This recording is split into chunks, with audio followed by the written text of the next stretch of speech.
Welcome back to the Sunday EV news update. The bad, the good, the in-between. Recently, there's been a lot of bad. We have pickup slowdown for the electric trucks. We have a ton of Hyundais, pretty much all the EGMP platform vehicles that are fantastic. They're being recalled. It's a fairly simple fix, so that's a good thing. It's not like the battery packs are being recalled. That would be a nightmare. Teslas are causing the used market to destabilize for EVs. We'll bring that up. Speaking of Tesla, their stocks are tumbling due to them not being as hot, not only in the United States, but also in China. So they're slowing production over in China. We'll talk about how that's going to affect. Here's some good news. Finally, Tesla opened Superchargers to the competition, and that's one of their main benefits being now shared with others. And there's some exciting new EVs out there. The neue classe X from BMW. We'll talk about the Q6 e-tron.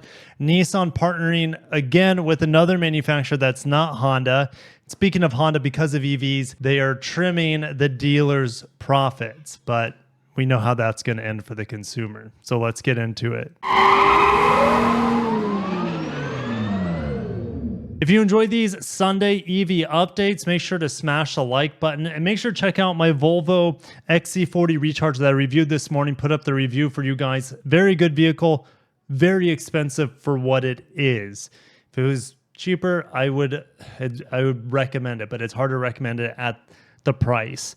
Anyways, the R1T is losing traction. Startups are disappearing, struggling, and Tesla's growth is cooling. Automotive News breaks down the pickup slowdown. In January of 2024, registrations fell for the R1T for Rivian to 43%, just 762 pickups despite lease promotions. R1T numbers fell 14% in the 23 calendar year to 11,306. Rivian Automotive cut the R1T's base price last month. And this isn't the most accurate, but if we do 762 times 12, they're pacing 9,000 units this year. That's obviously, it could be close to that. It could be nowhere close to that because we're just taking a 12th of the data set, right? Just January. Ford F-150 Lightning registrations rose 4.5% in January. However, the industry growth for EVs was 15% for January. Okay, so it's not growing as fast as the rest of the market. In fact, it's growing at a third of the rate of the rest of the EV market. They sold about 3,000 Lightnings in January, which is about 4 times more than what Rivian is selling with the R1T.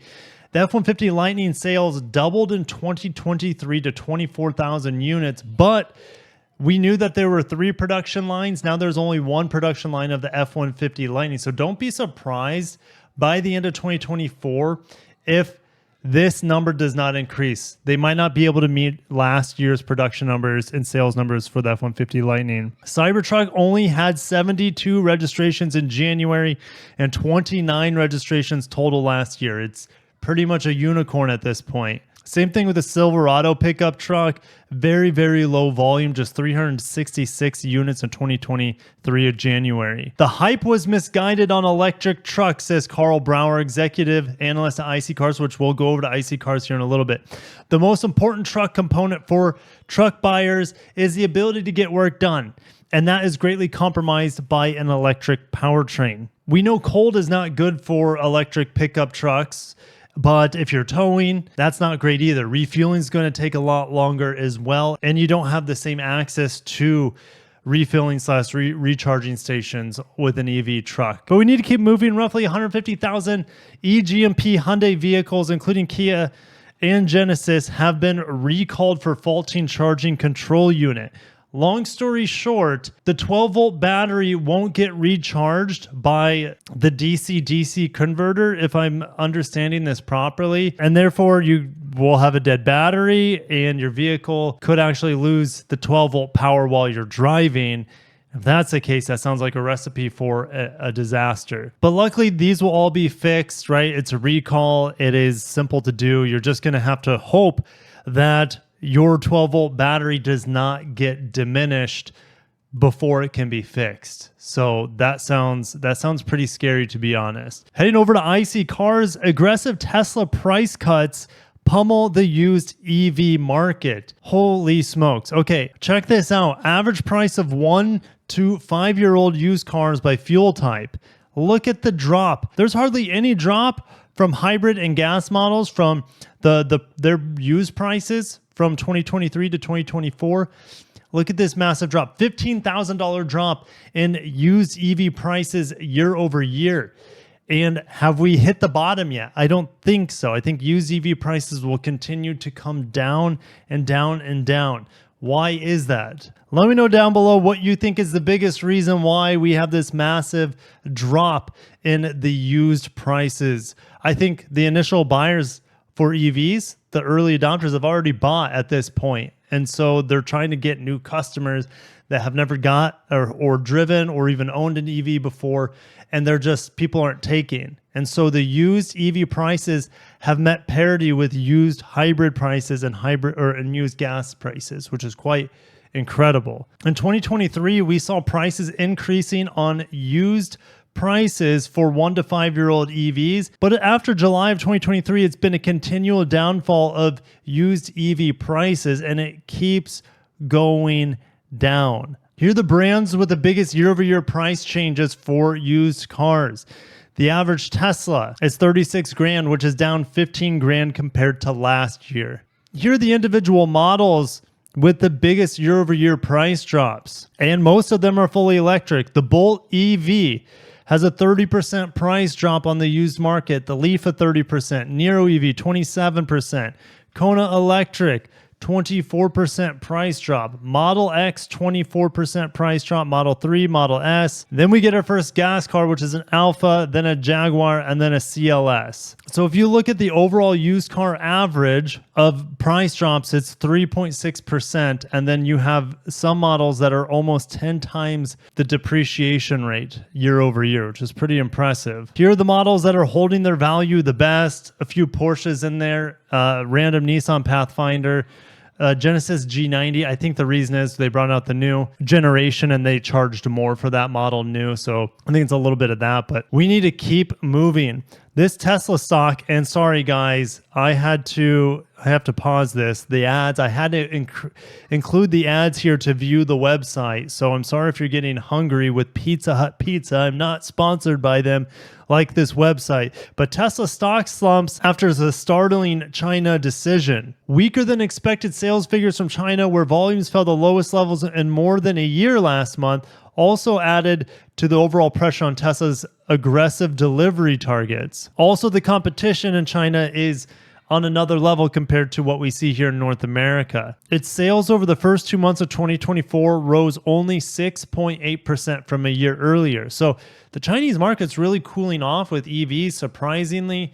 It's not just Tesla struggling. We're seeing BYD even having some issues with demand at this point, so they're cutting prices again. But the market in China is supposed to be very, very EV growth heavy. The thing is, Tesla's only grown in China about 6.8%. In the United States in the same amount of time, it was like, what, 15%, somewhere around there. So growth is actually still happening faster in the United States for EVs, but EV penetration is already a much higher uptake rate in China at this point.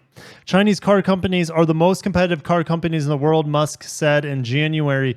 I think they will have significant success outside of China, depending on what kind of tariffs or trade barriers are established. He thinks if there are not trade barriers established, they will pretty much demolish most other car companies in the world. I mean, there are already massive trade barriers for Chinese cars in the United States. Trump recently said he would put a 100% tariff on Chinese branded cars built in Mexico if that happens. So we know that the EU is more than likely, like I'm 99% sure that they're going to put a tariff on Chinese cars. They just haven't done it yet. Luckily, declining battery costs could be a silver lining for Tesla and their stock prices. Back to automotive news, Tesla's opening Superchargers to rivals, making a milestone for EV adoption. You can charge Rivians on there. You can charge F-150 Lightnings with the adapter.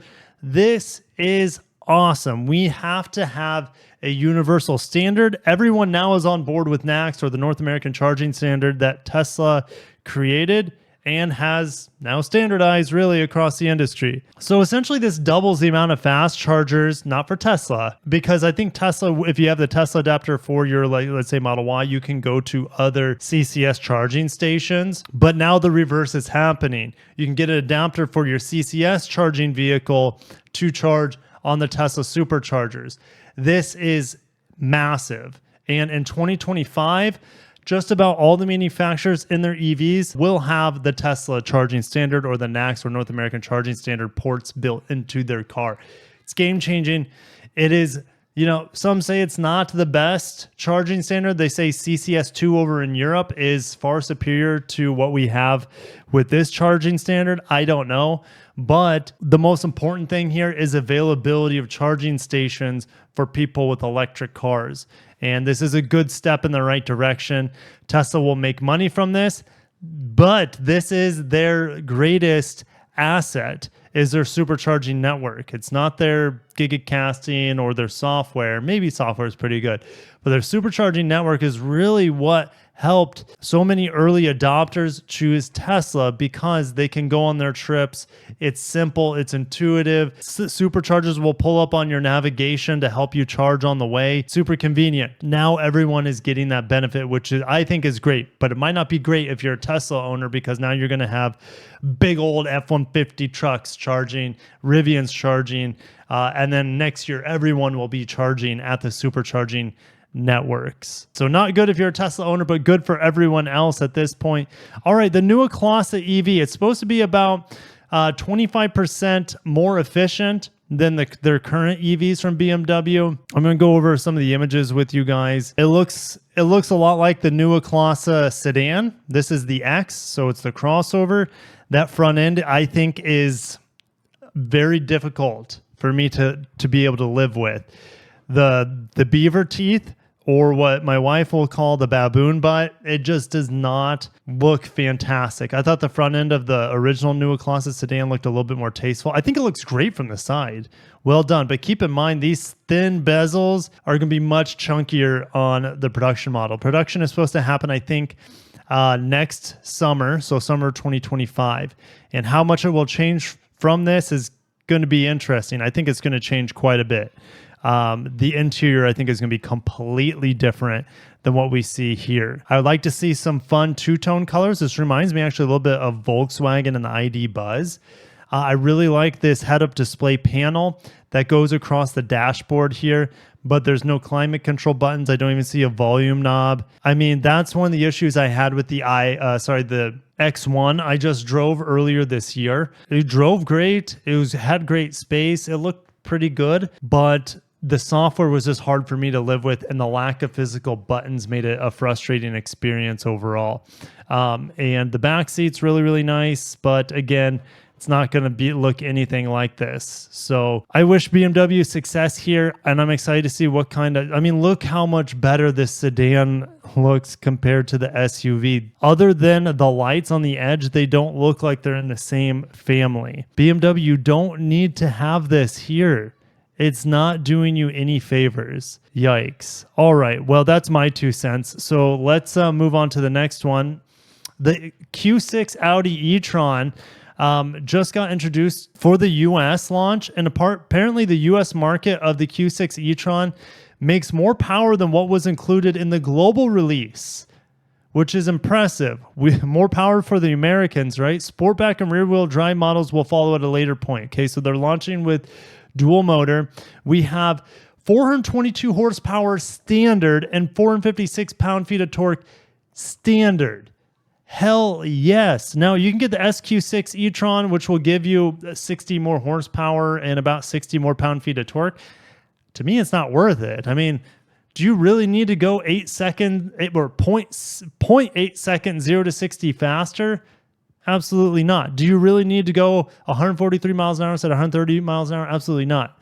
Now, unless the SQ6 e-tron just looks so damn sexy compared to the standard Quattro, it's going to be hard for me to recommend. Check this out as well, guys. We are finally getting 800 volt charging, 270 kilowatts of DC fast charging. That is right at the highest that you can possibly get so far available on the market, that what I'm aware of. 10 to 80% in 21 minutes. Bravo. AC charging pretty fast here at 9.6 kilowatts. You have over 300 miles of range, but we don't have official range, I guess, at this point in time. But this is really good news. The Q8 e-tron I've driven in the past, it's an EV that's also hard to recommend compared to the competition just due to how freaking expensive it is. And it just feels a little cheap on the inside. I have not actually looked at this vehicle on the outside or the inside. So let's go ahead and do that. Is that all we have right now? There's just one image. Audis always look great, so that's not going to be the issue. Sometimes their grills on the e-trons are a little overkill, but let's go ahead and keep moving. Nissan is forming another joint venture here, not with Honda this time, but with their already partner Mitsubishi. So they're working on EV infrastructure and autonomous driving. I mean, autonomous driving is not doing that great right now. EV infrastructure, that's probably just for Japan. So it's kind of a nothing burger for the United States compared to the big Honda-Nissan partnership going on. Speaking of Honda, they're trimming U.S. dealer profit margins. It happened in Canada the week before. Profit margins for Canada got cut up to 44% per model. Now in the United States, I'm just going to sum it up quick. I read it a couple days ago. The manufacturer, Honda, is limiting the invoice price to MSRP. And so MSRPs aren't going to change, but it sounds like the invoice prices on the back end are going up for the dealers. Dealers are not happy about the change. Go figure. We don't think the change, one dealer said, we don't think their change is appropriate, but it's also not necessarily surprising. Here's the thing. Here's the big difference, guys. In Canada, when they trimmed the profit margins, in Canada, they cannot charge over MSRP. In America, they can't change MSRP either, the dealer, but they can charge whatever they want. In Canada, that is absolutely illegal, but they can charge for packages on top of that. They can add a wheel and tire package. They can add a window tint. They can add, let's say, paint protection, stuff like that, and force you to buy it. They'll say, take it or leave it. We put these dealer accessories on, and they can charge whatever they want for those individual dealer accessories add-ons. In the United States, they'll just say, oh, there's a market adjustment on here of $5,000. And then they can also put on all that bull crap that all dealers do, right?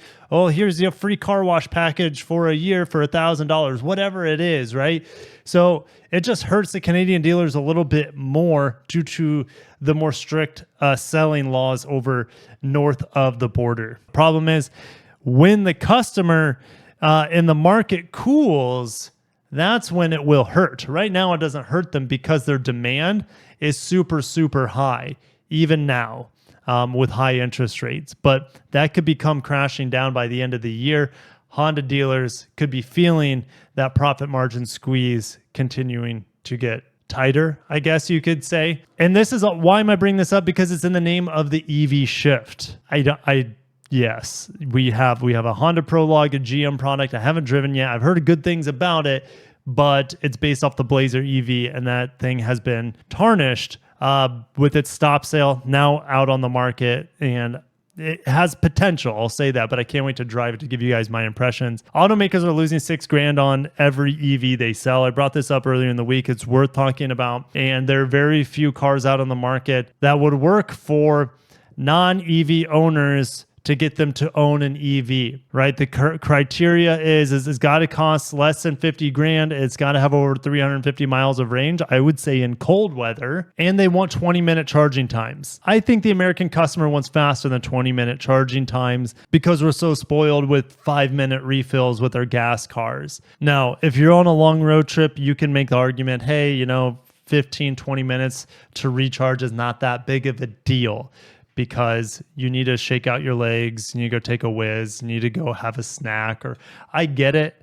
I agree with that to an extent, but the faster the better. And in America, we don't like compromising, and that's why EVs have not taken off in the manner that a lot of the manufacturers thought. So what do you guys think? It was mostly pretty bad news for EVs today. I think it's going to be, here's my, I don't know, crystal ball. I think the EV market's going to be continual bad news. Mostly, there'll be some bright spots here and there, but for the most part, it's going to be neutral to bad news for the next couple of years until the next gen EV platforms come out with gigacasting, for the masses, until we get cheaper batteries, until we have a better network. So I don't think that's going to happen until 2026 at the earliest, maybe 2027, before the EV bad news spiral ends, and then the ramp up starts up again. But I'll see you guys down below. What are your thoughts? Thank you for watching. I'll catch you in next Sunday's EV News Weekly Wrap Up. Have a good one and peace.